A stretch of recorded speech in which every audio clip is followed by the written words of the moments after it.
Are you here to find out how to get ready for tax appeal season? Then you're in the right place. First, I want to clarify that the tax appeals that I'm talking about relate to property taxes paid by property owners. In some parts of the US, they are called tax protests. Property owners tend to be either homeowners or real estate investors. At roughly the same time every year, property tax assessment notices are mailed out to property owners throughout the US. They mail out these tax assessment notices to property owners so that they can review the assessed values. Unfortunately, most of these tax assessment notices go ignored or they never arrive. These property assessment notices often don't arrive due to bad mailing addresses. They don't inform the tax assessor offices of their most current address. It's really quite unfortunate because most property owners, in my opinion, are paying way too much in property taxes. And the reason why property owners are paying too much property taxes has to do with the many flaws of the mass appraisal system. The mass appraisal system generally doesn't take into account very specific circumstances and situations within any given property. This is one of the reasons why the tax appeal process exists. It gives the property owner the opportunity to contest and correct these assessments. After all, it's common knowledge that the person most knowledgeable about a given property is the property owner. Generally, no one knows a property better than the property owner themselves, especially the ones that actually live in the property and actively manage their own property. Generally speaking, tax appeal season varies from county to county. Where I work in Georgia, there are 159 Georgia counties. Each county sets their own date as to when they will send their annual assessment notices. It's when these annual assessment notices go out that I consider it the beginning of tax appeal season. In this video, my examples will come from Georgia because it's where I work and own property. In Georgia, if you're a property owner, it's important for you to know that the majority of tax assessment notices go out in May. However, there is one notable exception, and that is Gwinnett County. It is located in the northeastern section of the metro Atlanta area. In Gwinnett County, they send out their annual assessment notices in late April. It is by far the earliest date out of the 15 counties that I track in Georgia. So if you've never been through the tax appeal process, especially in Georgia, this is what you need to do.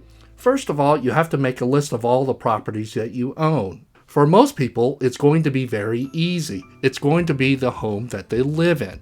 For others who own more than one property, it will probably include their main home as well as their investment properties.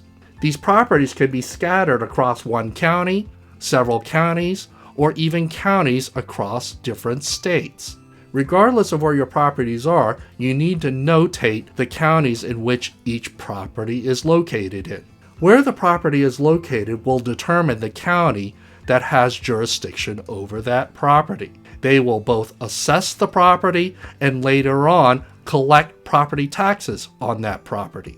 One thing I want you to keep in mind is that tax appeals and tax protests generally follow state law.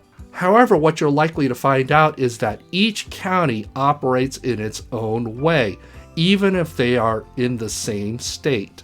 You're going to find out that state law is the general guideline from which each of these tax assessor offices operate. The actual execution and steps can vary greatly from county to county. Not only do they operate differently, they also have very different timelines. As I said earlier, I track tax assessor offices in 15 Georgia counties. Gwinnett County, located in northeast metro Atlanta, kicks off tax appeal season in late April. Nearby Fulton County, which encompasses central Atlanta and north Atlanta, has a very late start date. Fulton County's annual assessment notices go out in June. If you look at my spreadsheet, you will see the start dates of the 2021 tax appeal season. I don't have the start dates for later years because they fluctuate from year to year. However, it's been my experience that the annual assessment notices generally go out approximately the same time frame every year, give or take a week. When you see the start dates on my spreadsheet, make sure you give yourself some extra wiggle room. You want to try to get ahead. You certainly don't want to be behind. Once you've identified the jurisdiction for every one of your properties, what you will want to do is do a Google search and look for the tax assessor's office for each county that your properties are in. What you're looking for in the Google search is the tax assessor's location, street address, website address, their phone number, and email address. What you're doing is gathering contact information so that you can call them or visit them. Another thing that I highly recommend is if you have some time, pay a visit to the local tax assessor's office. Now, I understand that it's not practical if you have multiple properties that are scattered at different locations, but it's still a good idea to visit one of the offices to at least get a feel for how they do things and how they operate. You will find that a personal visit and a personal communication will probably be better and more effective than a faceless phone call. But you work with what you have under the circumstances you're in. Now, the next thing I highly recommend is when you go to the tax assessor's website, you're looking for the tax appeal form. In Georgia, what you're looking for is the PT-311-A tax appeal form. Now, keep in mind that although the majority of counties in Georgia uses the standardized form, there are some counties in Georgia that use variants of that form.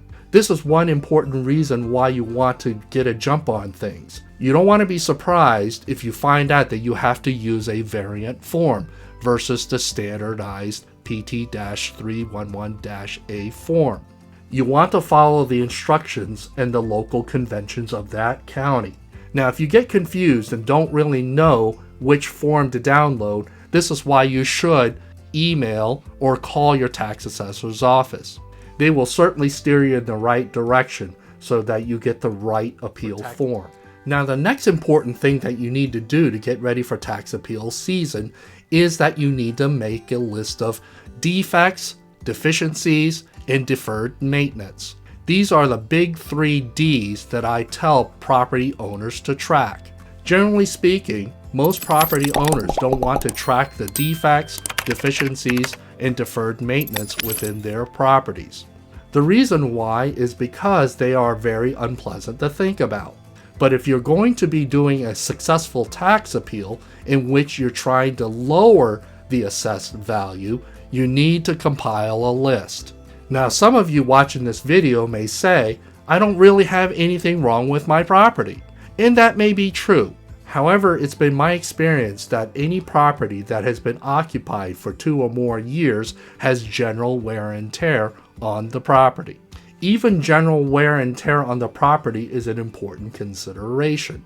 You have to keep in mind that when you decide to file a tax appeal, it requires a very different mindset.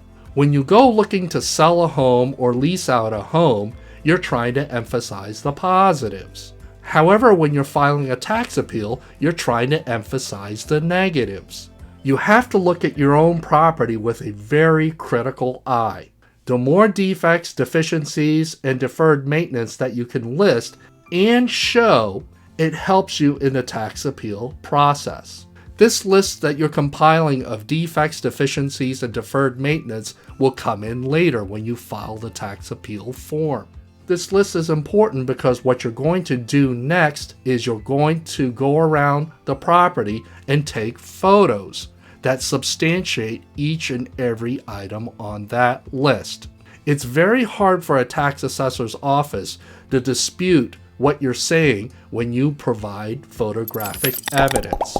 Now, in this video, I'm not going into detail of how to take these photos, but for most of you, using your camera phone and snapping photos of all the defects, deficiencies, and deferred maintenance items will do the job.